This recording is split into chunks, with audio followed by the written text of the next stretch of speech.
Before we descend into the shadows of today's story, I have a small request. If you find comfort in these long tales, please subscribe to the channel and leave a comment letting us know where in the world you are listening from. Your presence turns this silence into a community. Now, take a deep breath and let's begin. I never expected to return to Blackthorne Manor. To me, it was always the House of Whispers. It stood on a cliff overlooking a sea that was always angry, its stone walls stained with salt and 100 years of regrets. When my grandmother, Alara, passed away, she left me the one thing I never wanted, her library. It wasn't a normal library. It didn't contain bestsellers or leather bound classics. It was filled with thousands of handwritten journals, all tied with black silk ribbons. My grandmother hadn't been a writer, she had been a collector of ends. People in our village used to bring her their secrets before they died, so she could weave them into the silence of the house. Don't open the red ones, Claire. She had warned me when I was a child. Some stories aren't dead, they're just sleeping. As I began to catalog the journals, I found a box hidden behind a false back in the mahogany shelves. These journals were red, bright blood red, and they all bore the same name, Evelyn. I had no aunt named Evelyn. I had no cousin named Evelyn. But as I opened the first book, a photograph fell out. It was a girl who looked exactly like me, same pointed chin, same silver gray eyes, standing in the garden of Blackthorne Manor, but she was wearing clothes from the 1920s. The first entry read, "They have decided that I am a mistake. Today, the mirrors in the house were covered with black cloth. My father says that if I cannot see myself, perhaps I will eventually cease to be. But the shadows still see me." I spent the first few nights in the manor listening to the house settle, but there was a sound that didn't belong, a rhythmic thump thump slide. It was coming from the cellar. I went down with a flickering candle. In the corner of the damp room sat an ancient weaving loom. It was huge, made of dark oak that looked like it had grown out of the floor. My grandmother had spent her final years here. I looked at the fabric on the loom. It wasn't wool or silk. It was made of thin, shimmering threads that looked like human hair. Thousands of strands of silver, gold, and black. She was weaving the family tree, wasn't she? A voice said from the shadows. I jumped. It was Silas, the old groundskeeper who had served my family for 50 years. "She wasn't just weaving a tree, Miss Clare," Silas said, his eyes reflecting the candlelight. "She was weaving a shroud for the girl they tried to erase." Silas sat me down and told me about the winter of 1924. The great fog had rolled in from the sea and didn't lift for 3 months. During that time, the manor became a prison. Evelyn was my grandmother's older sister. She was a prodigy, a girl who could hear things others couldn't. They said she could hear the heartbeat of the earth. But in a family obsessed with prestige and cold logic, her gift was seen as madness. One night, during a storm that shook the very foundations of the cliff, Evelyn disappeared. The official story was that she walked off the cliff into the sea. But Sarah's letters, the ones I found later, suggested something much darker. "Your grandfather didn't want a mad daughter to ruin the family name," Silas whispered. "So he didn't look for her. He simply told the servants to cover the mirrors and never speak her name again. He tried to unhappen her." As I read through the red journals, I realized Eveline hadn't died that night. She had lived in the secret passages of the house for years, fed by a sympathetic maid. She became the ghost of Blackthorne. Day 400 of the silence. One entry read: "I watched Claire's mother play in the garden today. She looked at the window where I was hiding, and for a second I thought she saw me. I waved, but she just turned away. I am the echo of a scream that no one wants to admit they heard." The sadness of her words was a physical weight.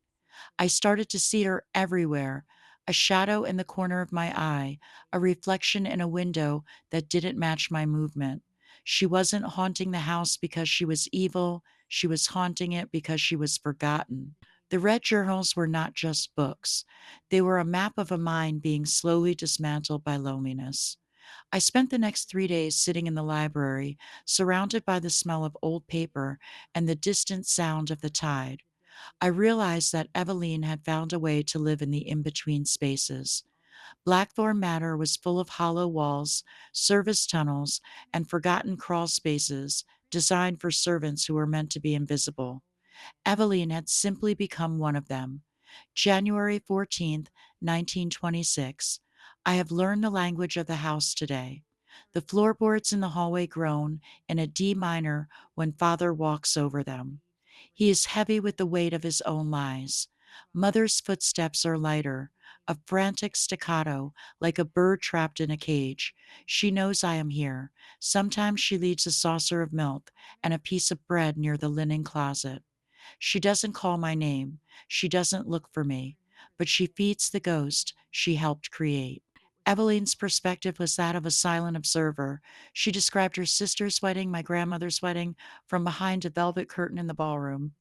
June 19th, 1932, Alara looked beautiful today. White lace and pearls. The music was so loud it made the dust in my hiding spot dance.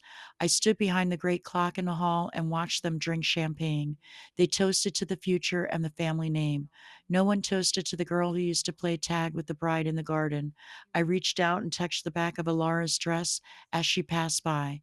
She froze for a second, her eyes widening. She smelled like lilies. For a moment, I thought she would turn around and pull the curtain back, but she didn't. She walked faster. She is afraid that if she acknowledges me, she will become a ghost too. As I read, I realized why my grandmother Alara had become a weaver. It wasn't a hobby, it was an act of penance. After Eveline finally truly vanished in the late 1940s, Alara spent every day at the loom. March 4th, 1945. The war is over, but the war in this house never ends. I am getting old in the dark. My hair is silver now, the color of the fog. I found Alara in the cellar today. She was crying over an old loom. I whispered through the floorboards, "Weave the truth, Alara. Weave the things you were too afraid to say." She stopped crying and looked at the ceiling. She didn't scream. She just whispered, "I'm sorry, Eveline. I'll make them remember." The journals became more abstract as the years went on. Evelyn began to describe herself as part of the house itself. She claimed she could feel the sap in the wooden beams and the salt in the stone. "I am not a girl anymore," she wrote in a shaky hand. "I am the creak in the stairs. I am the draft under the door. I am the cold spot in the library. When the wind blows from the north, I sing through the chimneys. I have been erased from the family tree, but I am the roots that hold the house against the cliff." I put the journal down and looked at my own hands. They were shaking. I realized that my grandmother hadn't left me this library to be a librarian. She had left it to me to be a witness, to give Evelyn a body again, through the power of her story. Following the descriptions in the journals, I found the entrance to her world. It was hidden behind a grandfather clock that hadn't worked in decades. I pushed a small brass lever, and the back of the clock swung open. The air inside was still and smelled of ancient lavender. There, in a small alcove no larger than a cupboard, was a small bed made of old blankets. On a tiny wooden shelf sat a row of carved dolls, dozens of them. They were all carved in the likeness of my family, my grandmother, my mother, and me. She had been watching us for generations. She had carved my face before I was even born. "She waited for you, Miss Clare." Silas's voice came from the hallway. He was standing there holding a lantern. "She told me once that one day a girl would come who wouldn't be afraid of the mirrors. She said you would be the one to finish the shroud." Silas didn't just work at Blackthorne Manor, he belonged to it. While my family lived in the high, airy rooms with their polished silver and polished lies, Silas lived in the dirt and the rain. He saw the things the family pretended didn't exist. He saw the shadows that moved when there was no wind. In the back of the ledger I found in his cottage, Silas had recorded things that no one else dared to whisper. November 12th, 1935. "The mist is so thick tonight you can't see your own boots. I went to the north wall to check the stones and I saw her. A face in the high cellar window, the one they boarded up years ago. It was Evelyn. She didn't look like a madwoman. She looked like a queen in exile. I left a fresh apple and a sprig of jasmine on the ledge. When I returned an hour later, they were gone. In their place was a small stone, polished smooth by the sea. We are talking to each other in the language of things left behind. As I read on, a tragic love story began to emerge. Silas hadn't just been a protector, he had been Evelyn's only window into what it meant to be human. August 4th, 1938 tonight, the family is away in London for the gala. The house is empty save for her. I opened the clock door and guided her out into the moonlight. It was the first time her feet had touched grass in 3 years. She trembled like a leaf in a gale. We sat by the cliff's edge, and I told her about the world. I told her about the cars in the city, the music on the radio, and the way the stars look when you aren't seeing them through a slit in a stone wall. She asked me, Silas, if I walk into the sea, will I become the salt or will I become the foam? I told her, you'll become the tide, Evelyn. You'll be the thing that always comes back. But the secret didn't stay safe forever. My grandfather, a man whose heart was a cold piece of flint, began to suspect that the ghost was receiving help. He didn't want to save his daughter. He wanted to eliminate the evidence of his own cruelty. January 19th, 1940, the master found the jasmine on the window. He didn't scream. He didn't shout. He simply ordered the masons to come. They are walling up the secret passages, one by one. I heard the sound of bricks being laid all day. Clink, scream, clink. It sounded like a heart being encased in stone. I tried to reach her, to tell her to run to the woods, but the guards were everywhere. I sat in my cottage and listened. I waited for her to scream, but she never did. Evelyn doesn't scream. She only whispers, and the walls carry the sound. He thinks he's burying a girl, but he's only making the house a part of her forever. I put the ledger down and walked to the mirror in the library. For the first time, I didn't see my own reflection. I saw the lineage of silence.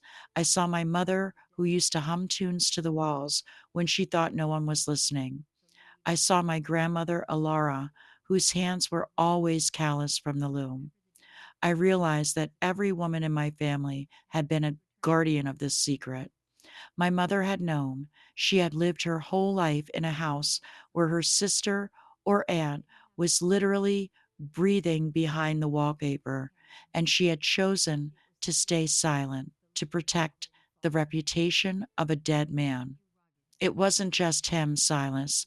I said, my voice echoing in the empty library. They all did it. They all watched the bricks go up.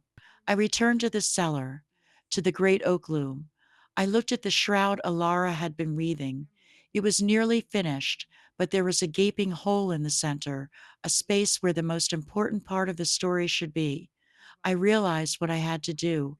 I didn't have the silk or the hair that Alara used. I had something else. I had the journals. I began to tear the pages of the red journals into thin, long strips. I twisted them into cords, weaving the words themselves into the fabric. I wove the January 14th and the great fog and the sur spots. I wove the pain, the salt, and the midnight picnics. As I pushed the shuttle through the warp, the loom began to hum. It wasn't a mechanical sound. It was a vibration that felt like a voice. The house began to groan.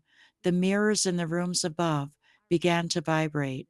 I am naming you Evelyn, I whispered, my rhythm matching the thump, thump slide of the wood. I am weaving you back into the light. As I wove the final strips of the red journals into the shroud, the loom gave a violent shudder, and the shuttle flew from my hand, striking the stone wall behind the fireplace. But it didn't make a dull thud. It made a hollow, ringing sound, like a bell struck through a thick layer of velvet. I took a heavy iron poker and began to scrape at the mortar. Silas's ledger had spoken of masons and bricks, but he hadn't mentioned where the last wall had been built. I swung the iron with a strength I didn't know I possessed. The stone cracked, a jagged fissure snaking up toward the ceiling. A gust of air rushed out from the hole. It didn't smell like a tomb. It smelled like the sea, fresh, cold, and terrifyingly alive. I widened the gap until I could squeeze through with my lantern. What I found was not a prison cell, but a sanctuary. It was a small parlor, perfectly preserved behind the library walls. It had been part of the original wing of the house before my grandfather had ordered it sealed. There was a small tea table, a velvet chaise lounge, and a window, a real window, that had been boarded up from the outside but remained clear from the inside. Evelyn had lived here, not just in the crawl spaces, but in the secret heart of the manor. On the table sat a cup of tea, the liquid long since evaporated, leaving a dark ring on the porcelain. Beside it lay a pair of spectacles and a book. I picked it up. It was a book of poetry, and the last page was bookmarked with a dried sprig of jasmine, the last gift from Silas. But it was the walls of this room that took my breath away. Eveline had not been idle in her decades of isolation. Every inch of the wallpaper had been covered in charcoal drawings. It was a panoramic history of our family. She had drawn my grandmother's wedding from her vantage point behind the clock. She had drawn my mother as a toddler chasing a butterfly. She had drawn the funerals, the storms, and the quiet moments of grief. But most hauntingly, she had drawn me. There was a sketch of me as a baby in my cradle. Underneath it, she had written, "The one who will hear the heartbeat, the one who will break the bricks." She had lived her entire life as a ghost, but she had been the most observant member of the family. She knew our secrets better than we knew them ourselves. She knew that my father's business trips were lies. She knew that my grandmother cried into the loom every Tuesday. She was the witness we never wanted, and the one we desperately needed. In the corner of the room stood a tall, narrow mirror covered in a thick gray shroud. My heart hammered against my ribs. "Don't open the mirrors," my grandmother had said. I reached out, my fingers trembling, and pulled the cloth away. The glass was dark at first, reflecting only the dim light of my lantern. But as I stared into it, I realized it wasn't a normal mirror. It had been etched from behind. Evelyn had used a diamond ring to scratch thousands of tiny names into the silver backing. It was a list of every person the family had ever ignored, the servants who were fired without cause, the neighbors who were snubbed, the mad relatives sent away to asylums. And at the very center, in large, bold letters, Evelyn. By scratching her name into the mirror, she had ensured that no one could ever look at themselves in this house without seeing her too. You could not see your own face without seeing the girl they tried to erase. As I stood in that secret room, the great fog began to roll in from the sea, just as it had in 1924. It pressed against the boarded up window, a white, sightless eye watching me. I felt a sudden coldness on the back of my neck. I didn't turn around.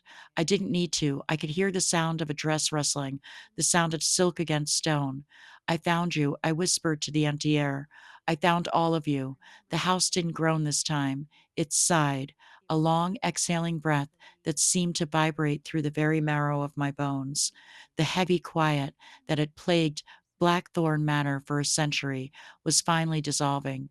It was being replaced by something else, not happiness, not yet, but a profound, settled peace. I picked up the book of poetry and the dried jasmine. I walked out of the secret room and back into the library, leaving the wall open. The secret was out. The air was moving. The weaver had finished her work. I spent the next week doing something that would have made my grandfather's blood turn to ice. I sent invitations. I didn't send them to the wealthy associates in London or the elite social circles my family had cultivated. I sent them to the village. I sent them to the retired masons, the granddaughters of the maids, and the old men at the docks who still whispered about the girl of the fog. The invitation was simple. "The mirror is uncovered. Come and see what was hidden." The house seemed to sense the change. The heavy quiet didn't fight back, it retreated. I spent my days moving the great loom from the dark cellar into the center of the great hall, directly under the crystal chandelier that hadn't been lit in decades. I draped the completed shroud, woven with silk, hair, and the paper strips of the red journals, over the banister of the grand staircase. It flowed down like a river of ink and memory. The night of the unveiling, a thick sea mist clung to the cliffs, but the path to Blackthorne Manor was lit by 100 lanterns. I stood at the top of the stairs wearing my grandmother's black lace shawl. I felt 1,000 years old, and yet I had never felt more alive. The villagers arrived in silence. They walked through the front doors, their hats in their hands, their eyes darting to the corners of the ceiling. They expected to see ghosts. Instead, they saw the truth. I had placed the mirror of names in the center of the hall. I had positioned the lantern so that the light hit the etched glass perfectly. As the people walked past, they didn't just see their own reflections. They saw the names of their ancestors, the ones who had worked, bled, and been forgotten by the masters of the house. My great aunt is here, a woman whispered, her finger trembling as she touched the glass. She was the kitchen maid who disappeared in 34. They said she ran away, but her name is right here in the silver. When the hall was full, I stepped to the railing. I didn't need a microphone.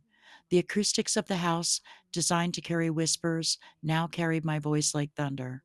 For a century, I began. This house has lived on a diet of silence. We built walls to hide our shame, and we covered our mirrors so we wouldn't have to look at the people we broke. But tonight, the walls are open. I grabbed the edge of the shroud, the massive tapestry of journals. With one motion, I let it drop. It unfurled down the stairs, 20 feet of woven secrets, hitting the marble floor with a heavy, soft sound. This is Evelyn, I said, pointing to the red strips of paper. She lived in these walls for 40 years while you walked past them. She saw your weddings. She heard your prayers. She was the heartbeat of this house. And today, we finally say her name. The silence that followed was not the heavy quiet.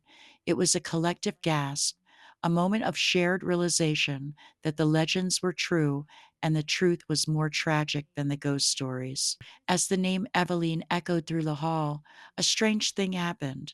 The great fog, which had been pressing against the windows like a white shroud, began to lift. It didn't drift away, it seemed to dissolve into the night air. For the first time in weeks, the stars were visible over the sea. One by one, the villagers began to speak. They told stories of the things they had seen, the lanterns in the windows at midnight, the food that went missing, the soft humming heard during storms. They weren't afraid anymore. They were acknowledging a neighbor they had ignored for a lifetime. I saw Silas standing at the back of the room. He wasn't crying, but his face was tilted up toward the light. He looked like a man who had finally put down a weight he had been carrying for 50 years. He caught my eye and gave a small, slow nod. The secret was no longer his to guard. Late that night, after the last guest had left and the lanterns had flickered out, I went back to the secret room behind the library. I sat on the chaise lounge and looked at the open wall. I realized that by telling Evelyn's story, I had changed my own. I wasn't just the heir to a cursed manor. I was the librarian of the lost. I was the one who ensured that no one else would ever be unhappened. I picked up the charcoal she had left on the table. I walked to the last patch of empty wallpaper near the window. I didn't draw a ghost. I didn't draw a secret. I drew a door, and I drew it wide open. Beneath it, I wrote the final entry of the red journals. The silence didn't win. We are all still here. A year has passed since the night of the unveiling. Blackthorne Manor no longer smells of dust and rotting cedar. It smells of fresh sea air and beeswax. I didn't sell the house. I couldn't. You don't sell a body that has finally started to breathe. Instead, I turned the Great Hall into a public archive. People come from all over the world now, not for the architecture, but for the names. They come to find their ancestors in the mirror of names, and they come to touch the shroud that hangs like a banner of victory against the dark. I have become the custodian of the lost, the woman who listens to the stories that others are too busy to hear. But there was one final mystery to solve, one final thread that had been left hanging in the dark of the cellar. While cleaning the base of the great oak loom, I found a small compartment hidden in the wood, carved with the image of a single lily. Inside was a letter from my grandmother, Elara, dated only days before her death. It was the only time she had ever put her own truth into words. Claire, it began, the handwriting shaky but determined. I spent my whole life being the sister of a ghost. I watched them build the walls, and I was too small, too afraid to stop them. For years, I believed that my silence was a shield, that if I didn't speak of Evelyn, the world couldn't hurt her anymore. I was wrong. Silence isn't a shield, it's a shovel. We were burying her alive every single day. The letter continued, revealing the true reason for my inheritance. I chose you, Claire, because you have your father's strength, but your aunt's ears. You were the only one who ever asked why the clocks didn't match the heartbeat of the house. I left you the loom because I knew you wouldn't just weave the past, you would weave a bridge to the future. Tell her I'm sorry. Tell her the music finally started. On the anniversary of the unveiling, I took the final artifacts, the dried sprig of jasmine and the charcoal sketch of the open door, and walked to the very edge of the Blackthorne cliffs. The sea was a deep, restless indigo, the waves crashing against the rocks with a sound like applause. I stood where Silas and Evelyn had sat during their midnight picnics.